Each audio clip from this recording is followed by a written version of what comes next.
Major support for Carolina Business Review provided by Colonial Life, providing benefits to employees to help them protect their family, their finances, and their futures.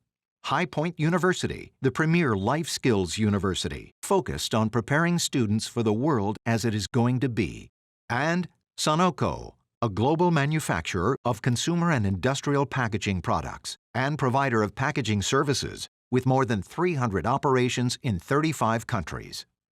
Like just about everything else in our lives, almost every part of our lives have been affected by COVID-19. The question is, how much and what exactly? Starting a new business is one of those things.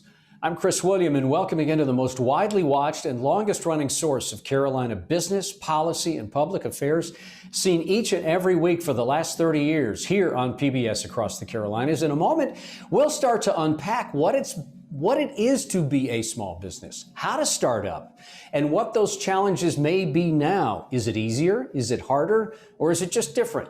So what is being a startup in business? We begin right now.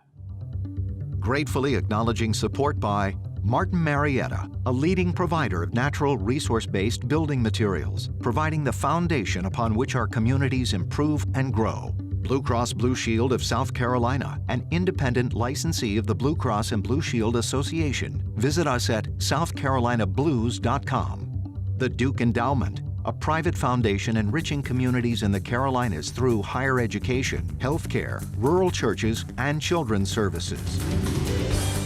On this edition of Carolina Business Review, Steve Fletcher from Lowcountry Local First, Keith Daniel of Resilient Ventures, Dr. Leila Strickland, co-founder of Biomilq, and Michelle Lobel, co-founder of Bryn Pharma.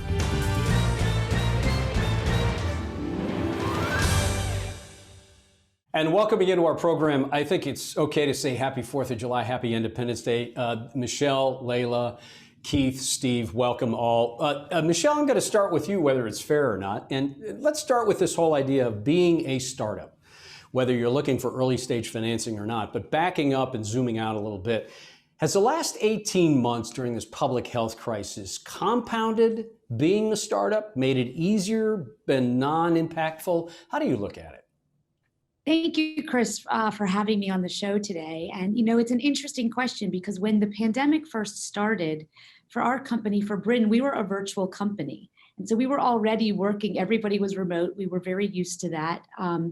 And so in the early kind of days, we were sort of laughing a little bit because everybody else was adjusting to something that we had been very used to already as a startup.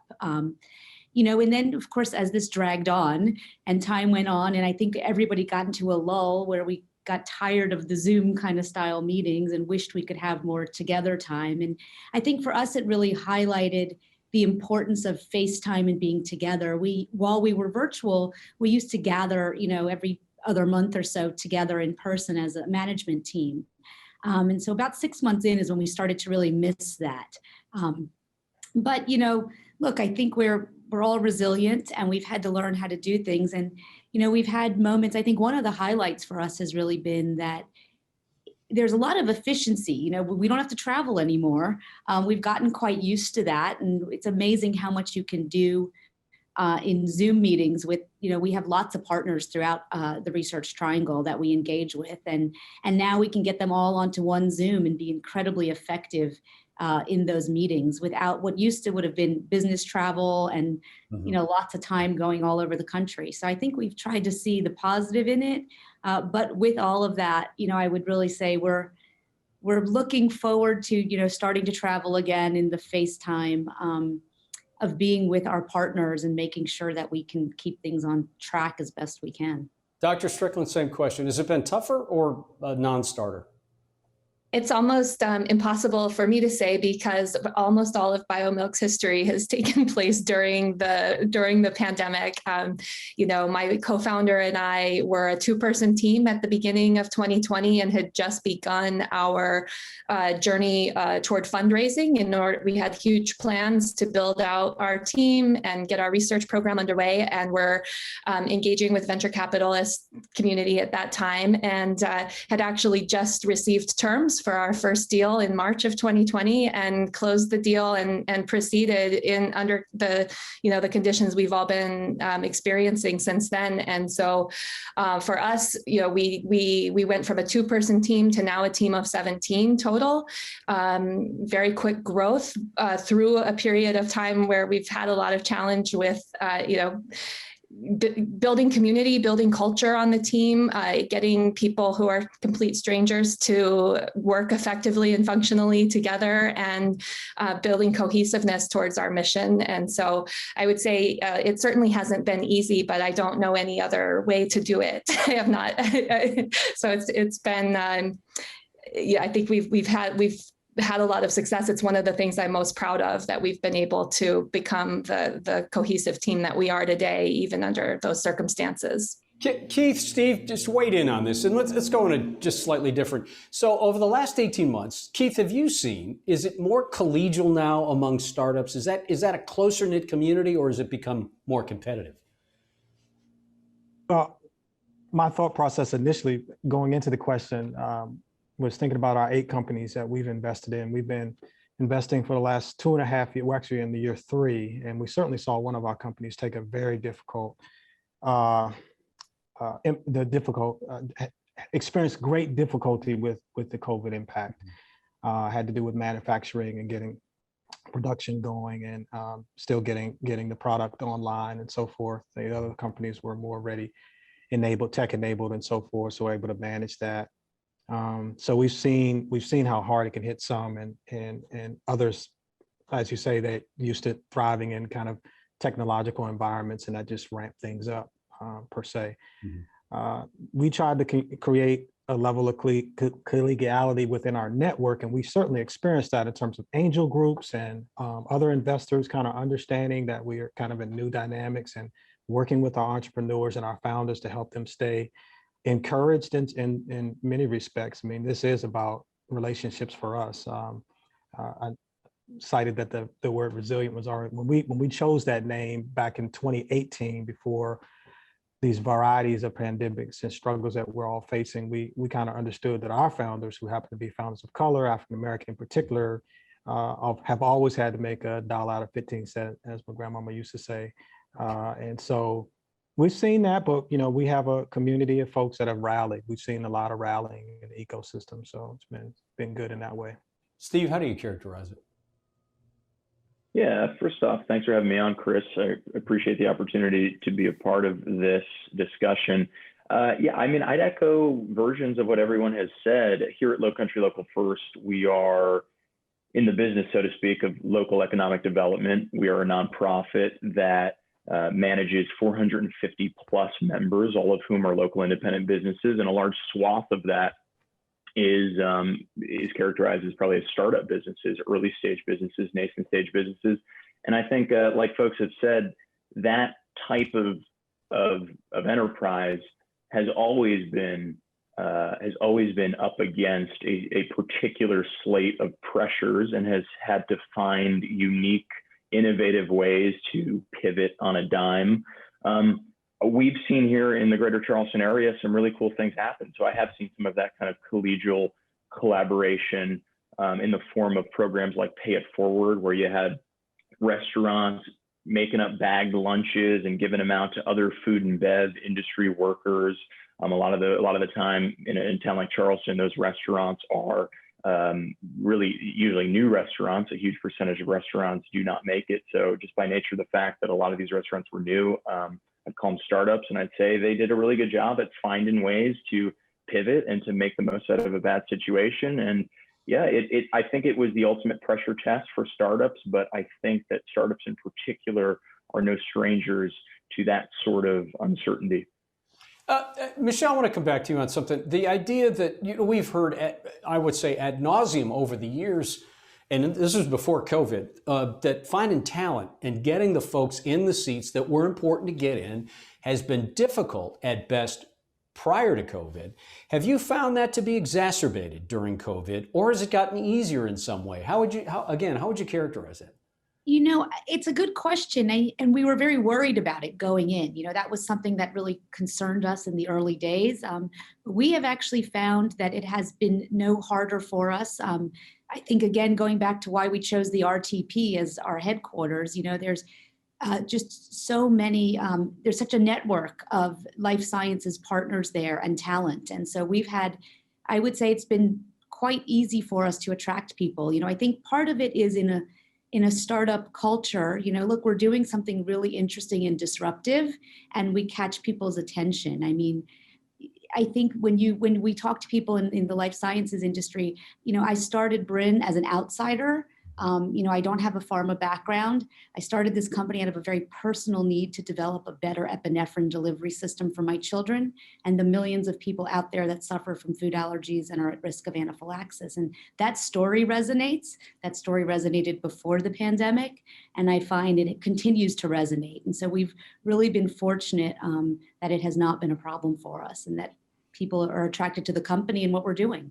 Yeah, and Leila, as you just self-described, that you said that Biomilq is almost a product of the environment, not because of COVID, but during COVID. So how do you set whatever your standard is to find talent within what's going on right now?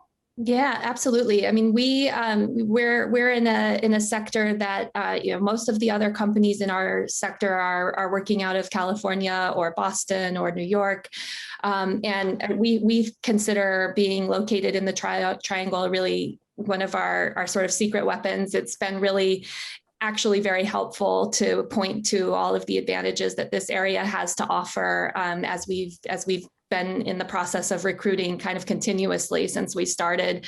And we've actually attracted people from some of the more dense areas for our sector to come here instead as a result of a number of the advantages of being here. And so, we've been very fortunate we've got specific skill sets that we're looking for.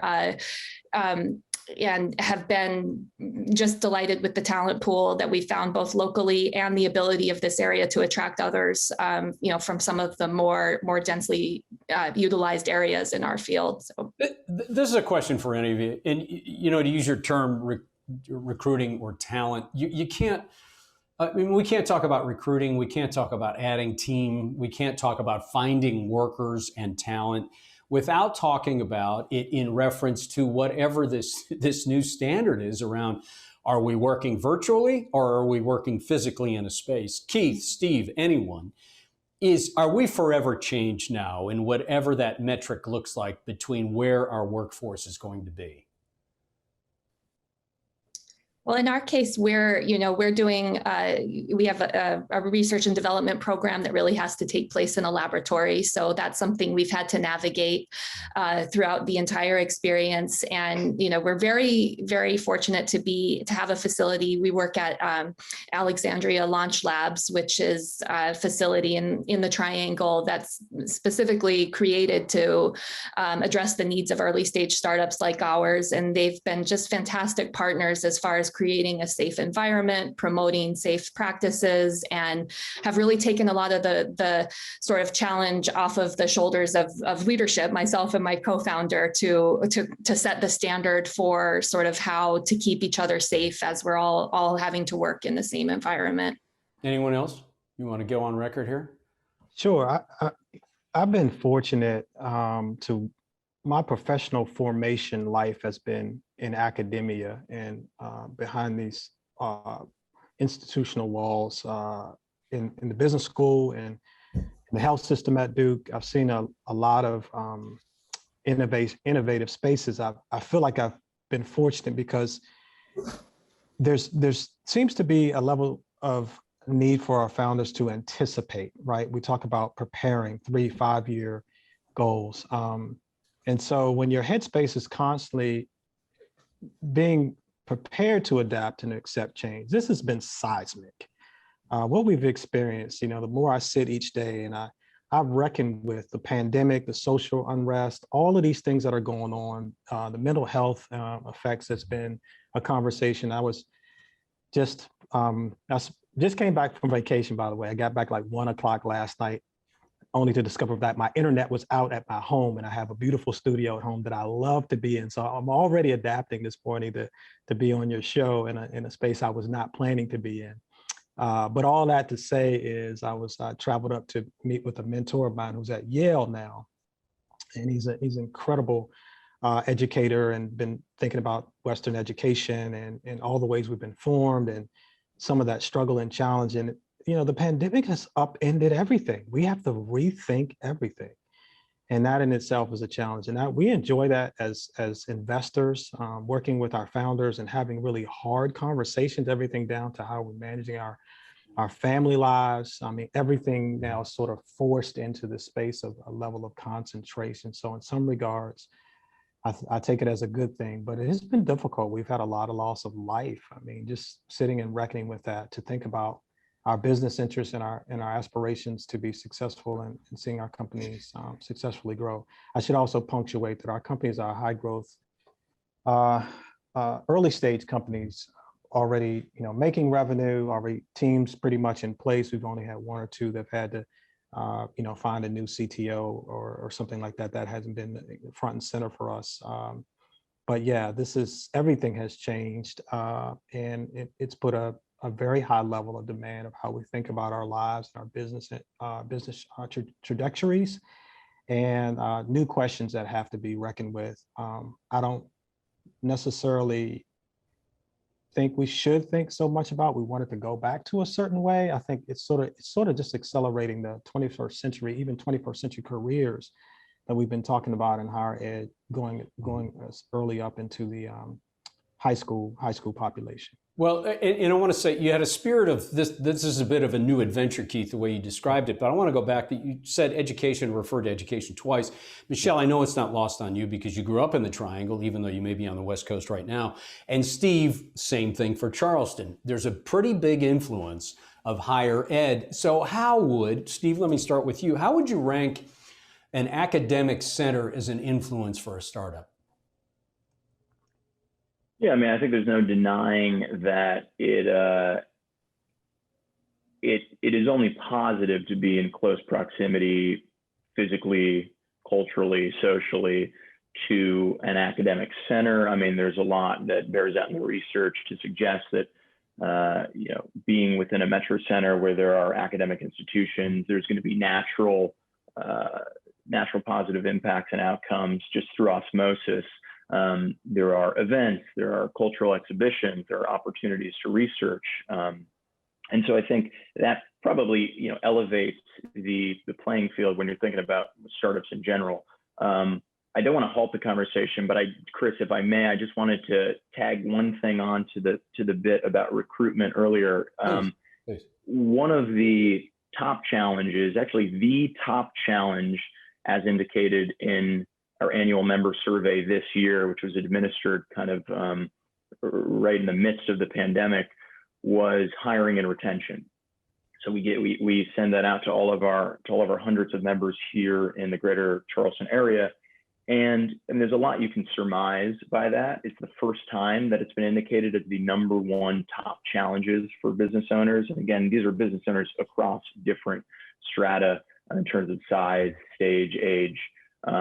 But a large number of them were startups and were nascent stage businesses. And I think there's a lot of ways to evaluate that response, Chris. And I agree with what everyone was mentioning in that the tectonic nature of our business community, particularly when you're looking at these fledgling businesses, is changing by the day. The unique circumstances around COVID-19 and its ripple effects, I think, had a lot of individuals double down on forms of technology which have been in existence for a while now, but out of necessity have had to use Zoom, have had to use GoToMeetings, have had to be more flexible, and have had to lean on some of these computer technologies.